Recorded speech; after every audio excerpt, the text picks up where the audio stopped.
Hi, I'm Susanna, and this is the Susanna Gibbs Show. When I was growing up, we lived in rural Texas in this town called Clarksville, which is an old town, but very small. And on our 20 acres, we had a tree. And I never liked to go by this tree because I knew that once upon a long time ago, this tree was where two black men had been hung after being drugged for some period of time there. And I never liked to go over into that whole section. The tree was this visual reminder of the horror that had occurred there. And in the way that some places seem to carry the past with it, people had tried to burn the tree down. They tried to cut the tree down. But the tree was a witness to the horror, the murder. And so I can't imagine what it must have been like for our next guest. Quietly sitting on the couch until they got the call that said, "Hey, we've been looking for you. We want to talk to you about your grandfather who was lynched in Tarrant County." And this was news because you had no idea that this had ever happened. I hope you enjoy. We'll end the episode with an insurance tip.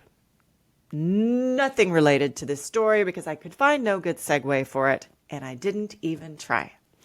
Thanks so much for being here. So today on the podcast, I have Fred Rouse with me. Thank you so much for being here today, Fred. No problem. Thank you for having me. So I want to start with the call. The call that came on September 30th, 2020. Is that the right date? That is the correct date.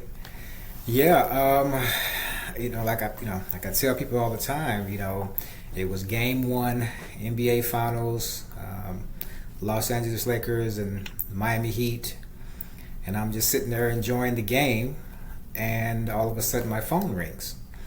And first question, that pops in my mind is, who is calling me during the game? How dare they call during the game? How dare they? And so I answered the phone, and it was a classmate of mine from Texas Tech that I hadn't talked to at that particular time in probably about 24 years. And so he called and he said, "Hey, Fred, some friends of mine have done the genealogy of your family, and they want to know if they can have your phone number." And, kind of puzzled, I was like, what, what's going on? And why is doing somebody's genealogy of my family? Yeah.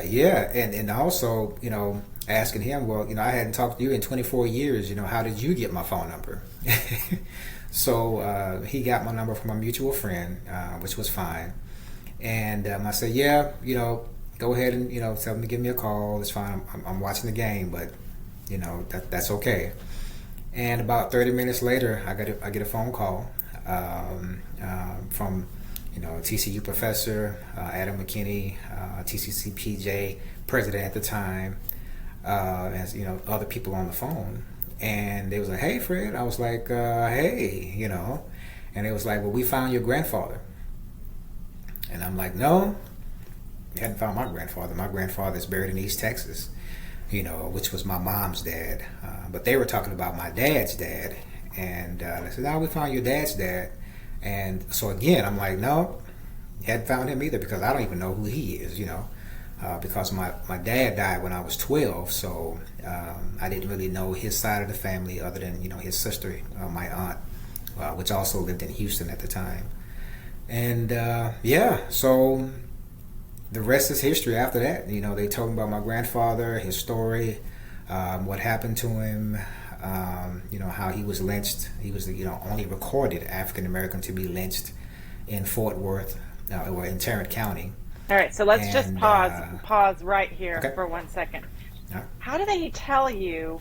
I mean, are they clinical about it when they say, "Hey, we've been studying your family"? Was that creepy at all when they said that, or were you more curious? I think I was more curious about it. And then what did they say? "Hey, Just factual. We found your grandpa. Pretty much it. Pretty much. I mean, they were really straightforward with it. But what they did was they went through like a verification process, with it just to make sure, because I had so many questions. I was like, no, and I was really kind of, pushing them back a little bit. So every time they would say something, I was like, no, couldn't be him. You got the wrong person. And so they were like, well, is your sister's name, such and such? And I'm like, yeah. Is your brother's name, such and such? And I'm like, yeah. So they just kept going down the list, and pretty much to the point where I was like, you know what?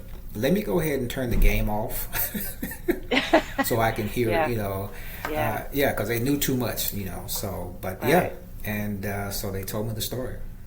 So your grandfather was the only one who was ever lynched in Tarrant County? The only recorded The only African American recorded to be lynched in Tarrant be County. lynched. Yeah, the only recorded. Yeah. Once the shock wore off, did you go through all the stages of grief, or for a man that you didn't know? But I have to think there was at least denial. Obviously, you had denial on the phone. Then there was shock, but Yeah, sadness. shock and awe, pretty much. Yeah. Well, I went through all of those emotions because my mom. So I found out September 30th of 2020. So my mom had just died of the COVID in August of 2020. So, trying to get through that, and then a month later, hearing that your grandfather was hung from a tree, 15 miles from my house, because I live in Tarrant County, and I've been in a DFW Metroplex for, at that time, 24 years, and I never knew anything about this story. And so, like you said, so the first initial reaction was the denial of you got the wrong person. This is this can't be this can't be me. This can't be my family.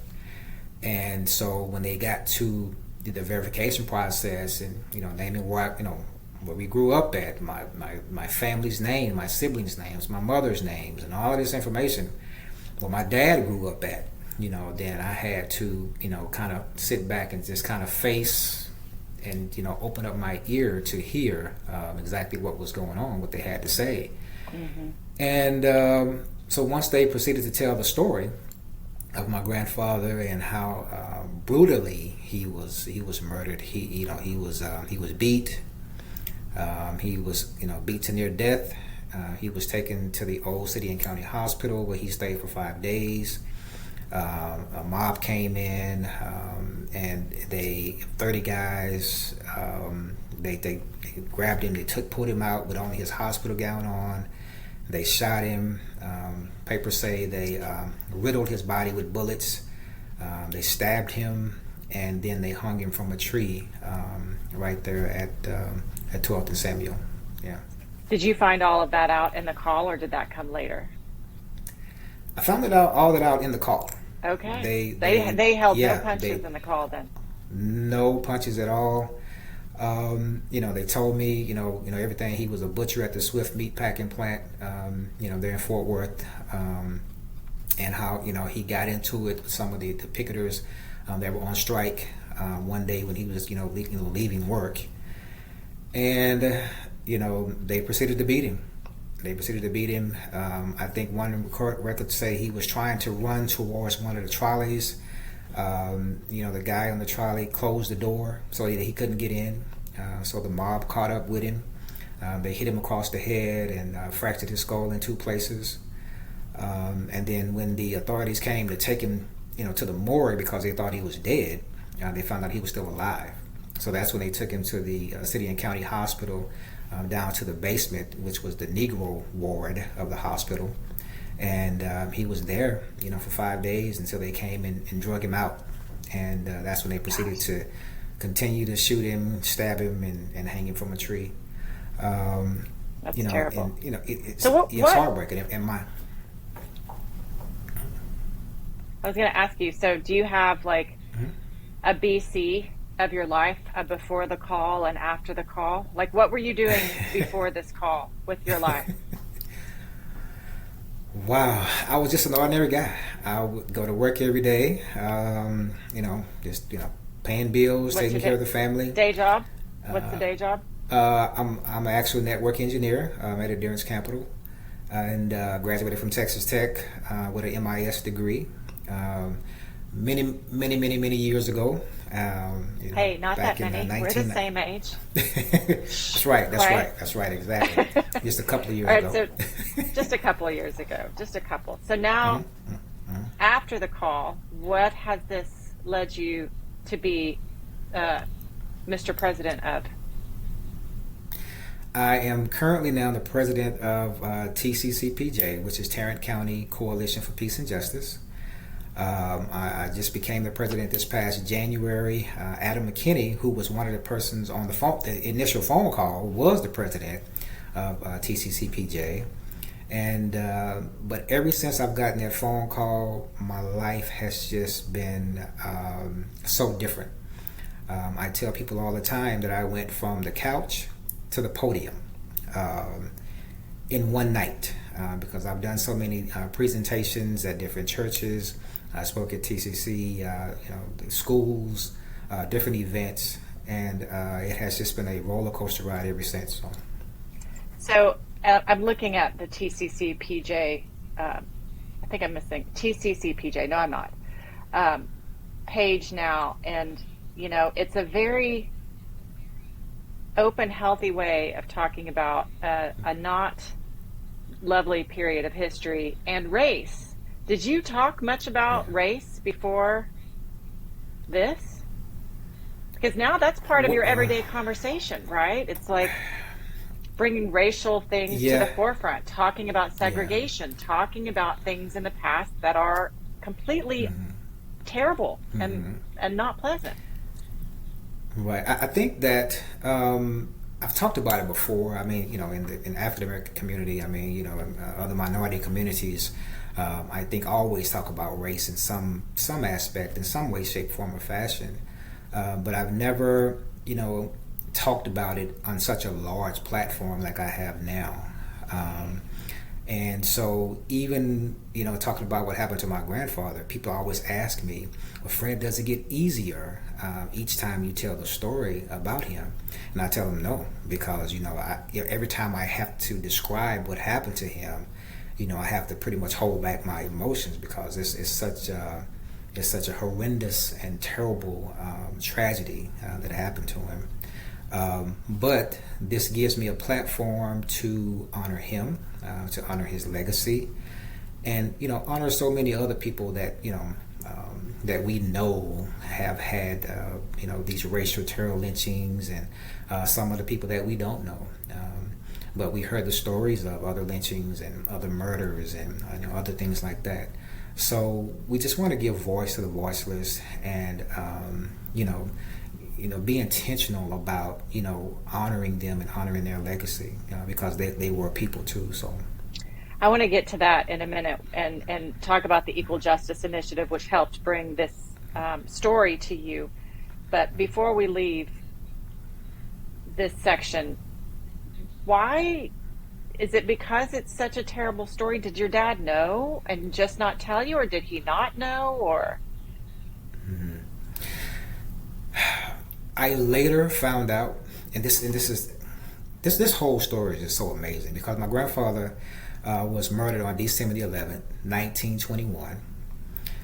When my family found out about the story, another piece of that was my sister found out that her birthday is on December the 11th.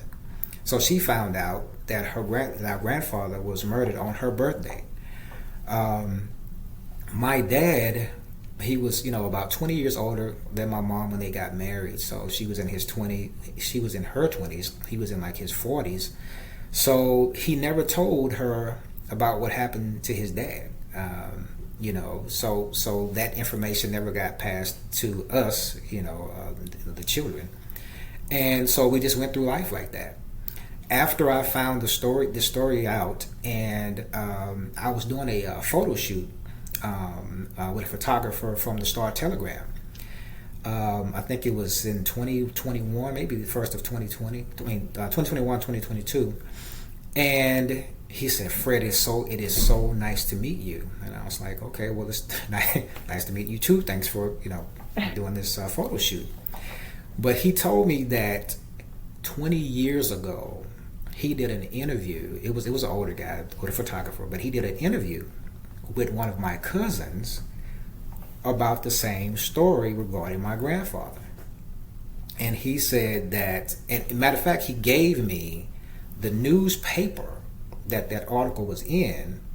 And in that newspaper article, he interviewed one of my cousins, which was I think my dad's first cousin at that time. And in that article, my cousin was saying how there were people or the family at the meatpacking plant that he worked at, because my cousin worked at the same place, and they were trying to get my dad to forgive the family for doing that to his dad, for murdering his dad.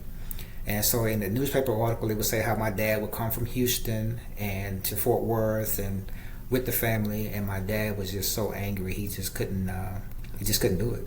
He just couldn't do it. He never wanted to talk about it. He was just so angry, how they killed his dad. So, yeah. We think about the trickle down effects of not having a father, a mother, in how it affects generation upon generation upon generation. It's really Exactly. It's really hard. So I want to go to now the Equal Justice Initiative. Well, do we go to the Equal Justice Initiative? Yeah, let's go to the Equal Justice Initiative, and then we'll come back to TCCPJ because Okay. one of the things that you mentioned before, and correct me, is how many lynchings have they found going back through all the records? Because their mission is to locate them all, correct? Right, that's correct. There are two places in Montgomery, Alabama. One of them is called the Legacy Museum, and the other place is called the National Memorial for Peace and Justice. Okay. And at each one of these places, at the Legacy Museum, they have soil collection jars with the names of all of the African Americans, that were lynched or brutally killed through racial terror, violence. And they have also names as well on the walls there. Also, at the National Memorial for Peace and Justice, they have these long plaques hanging from the ceiling with different people's names on them and the counties that those people are from. And when you go to that National Memorial for Peace and Justice, there are literally thousands, over 4,000 of these names of people that were brutally lynched and murdered and hung from trees and just killed. The place is breathtaking. And when I tell anybody that has not gone there, if you it has to be a once in a lifetime or thing, but go there and you will truly be amazed at how they have put this memorial together, and also the Legacy Museum. It is truly astonishing. And my grandfather has a soil collection jar at the Legacy Museum, and he also has his name on a plaque there at the National Memorial for Peace and Justice. And I got a chance to go for the first time back matter of fact, in March of this year. And it was breathtaking to see so many names. And then when I think about all those names, it had to be over 4,000 names. Wow. Had to be. Wow. That's 4,000 families. That's thousands of families, millions of grandkids and great grandkids. And it was just breathtaking to see that. What do you say to people who may say, you know what, why can't we just leave history in the past? Why can't we just leave those negative things well enough alone? Why do we need to bring them up? Why it's re-causing people pain to talk about these things. What do you say to people when they say that to you? I say we can't leave those things alone because that's our history. And if we leave those things alone, then we forget about our families. We forget about the people.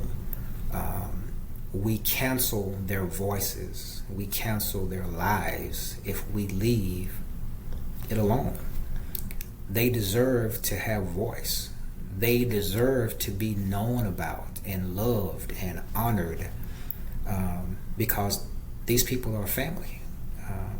They're our bloodline. This is where we come from. And if we cancel that out, then we cancel out our entire existence. We cancel out everything about us. Do you feel more or less healed? I don't know that healed is the right word, because I don't know that you were wounded before the call, but do you feel more healed? Is it a process? I have to think it was a big wound that opened when they told you about the call. Oh my goodness! And then you basically rip the scab off every time you talk about it to continue your work. Yeah. You know what the healing part of it for me is being able to give voice to my grandfather, to tell his story, and I was telling people the other day that when TCCPJ first bought the land where my grandfather was murdered at, the actual place where he was hung from the tree, we didn't have anybody to mow the lawn. So I went out there with my little push mower, and I'm, just chugging along with my mower. And what that did for me was it gave me a sense of closeness to him, because I knew that place was where he took his last breath. And so I felt closer to his spirit. And so as I'm chugging along with my little lawnmower, I was talking to his spirit, and I was, saying to him, Grandfather, I really hope and pray that I am honoring you in a way that you would love for me to honor you. And that gave me a sense of closeness to him, because when they murdered him 100 years earlier, they took him from our family. My dad was 5 months old when this happened, so he never got a chance to grow up with his dad.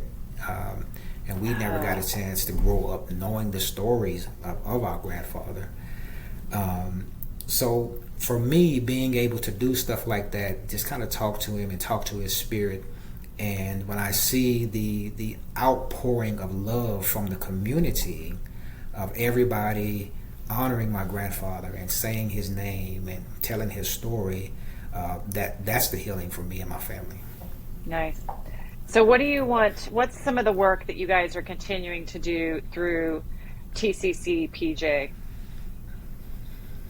Some of the work that we're doing through TCCPJ, and we're just getting started. We have so many ideas and so many things in the works that we want to do. One of the biggest things that we do now currently is we do the Fort Worth lynching tours.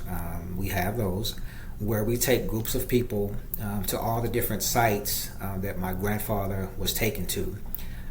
We start at the Swift Meat Packing Plant where he was first beaten at, and then we take him to the City and County Hospital, and we take him also to the memorial site, which is where we're getting ready to do the construction for the memorial site in a few months. I think we're going to be starting in February of 24. So, and then we have the old KKK building, which was purchased by Transform 1012, and that's going to be the Fred Rouse Center for Arts and Community Healing.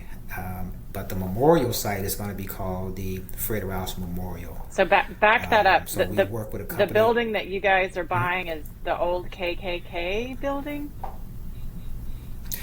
Yeah, an organization called Transform 1012 North Main. is an organization. It's a nonprofit organization. It's made up of other nonprofit organizations, about 8 nonprofits, and that organization, Transform 1012, purchased the old KKK tavern. It also was the Ellis Pecan building. After that.